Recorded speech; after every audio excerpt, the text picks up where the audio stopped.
Hi everybody, and welcome to my first official YouTube video. Now, I know I already have a video out with me singing Scars Too Beautiful by Alessia Cara, but that was 2 years ago, and this is now. There is so much that has happened in the last 2 years, and I want to kind of share with you guys my story.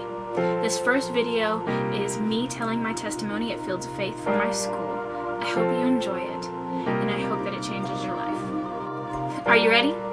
Okay, let's do it.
So, I just wanted to give you a little overview on this testimony video.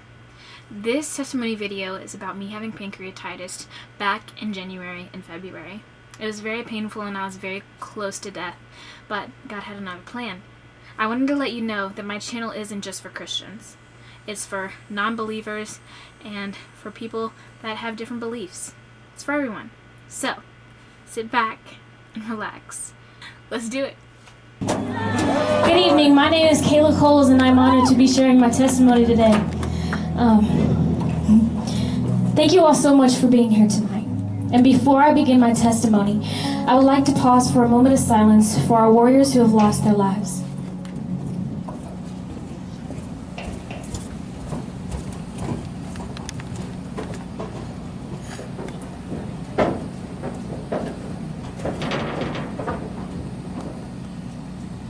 Thank you guys. We love Tyrese and Elijah and my sweet Jackson. Lord, be with their families and their friends as they continue to heal and give them peace that surpasses any understanding. Amen. So I would like to start my testimony with 3 questions, okay? They're not rhetorical, so I want you guys to raise your hand if it relates to you. Question number 1, how many of you guys like to walk? On the beach, to the store, I mean anywhere. Just like to walk on your own 2 feet without anything that has to support you. Yes? Awesome.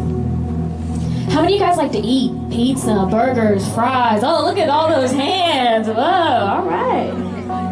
The last question. How many of you guys like to breathe? Yeah?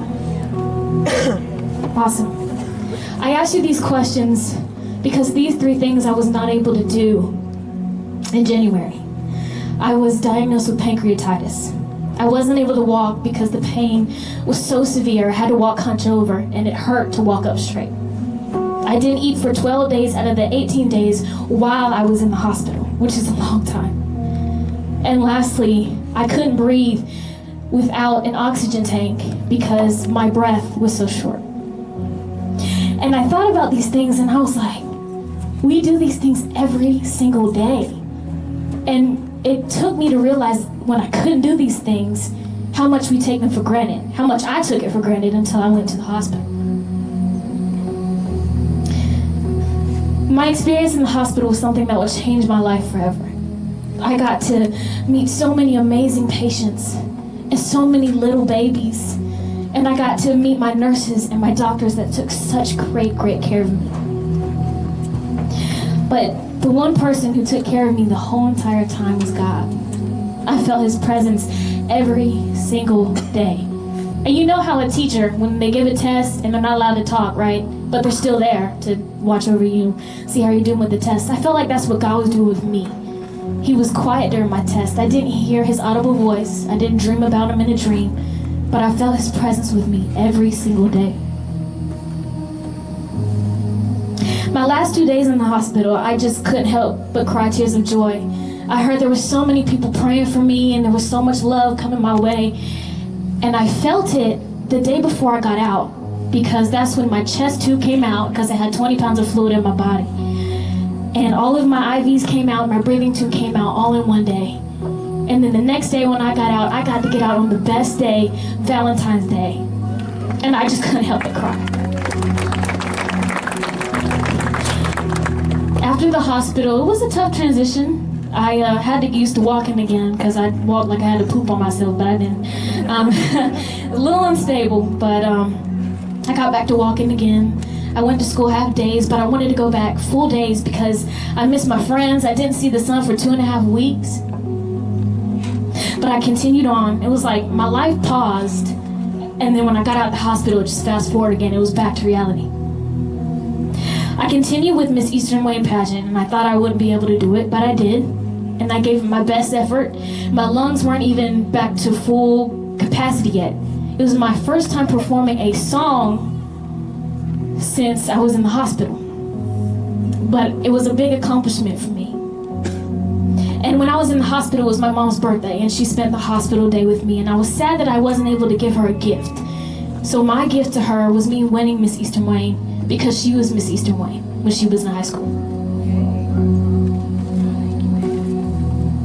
After Miss Eastern Wayne, which is a great time, and I was glad to be with those girls, those amazing girls, I went to visit Liberty University, which I am now attending, but God had favor all over that experience, man. I mean, I want to be a flight attendant, and I was sitting in class, and one man randomly came up to me, asked me what my name is and what I wanted to do, and he said, well, let me set up a meeting with you with the head of the flight attendant. I didn't even have to ask. And then I went to this theater arts booth, and I was talking to this lady, not knowing who she was, ended up being the chair of the theater arts department, and she asked me if I was going to try out for the department, and I said I didn't even know there was a tryout. So I went and I studied and I did my best, and I ended up getting into both theater art and acting program, and I had to choose between both. How much favor is that? So I ended up choosing acting, because I feel like that's God's calling on my life. And I'm thankful to God. I'm so thankful. I'm thankful for my friends, all the people that prayed for me, all the people that came and saw me in the hospital, all the people that wanted to come and see me in the hospital. But I'm mostly thankful for my strong three: my mom, my dad, and my brother. My dad traveled back and forth from Goldsboro to Greenville working. My brother going to school, playing basketball games for me, and my mom, who slept next to me every single night in that recliner chair in that hospital. I'm thankful for my parents and my grandparents as well.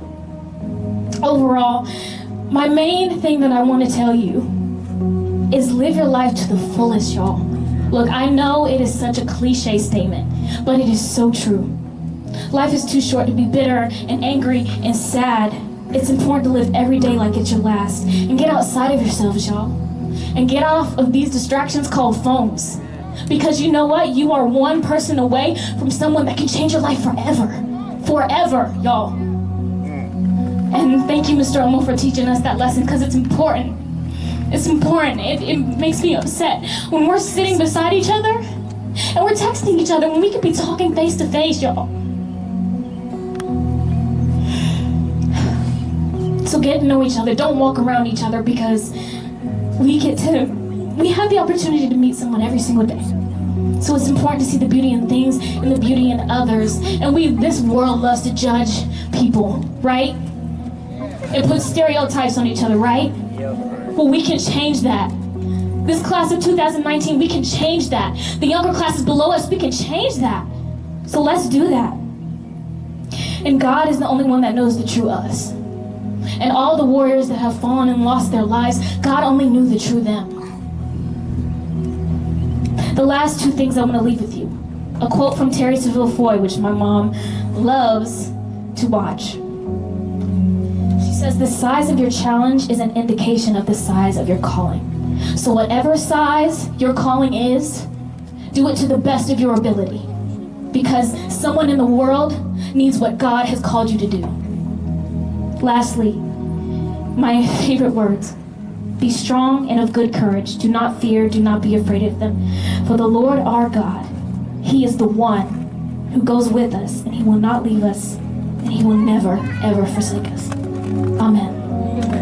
That's it, guys. That is my testimony video. I hope you like it. Please, please like and subscribe right here down below, and comment what you want me to see next, and comment your stories. I want to hear you guys' testimonies.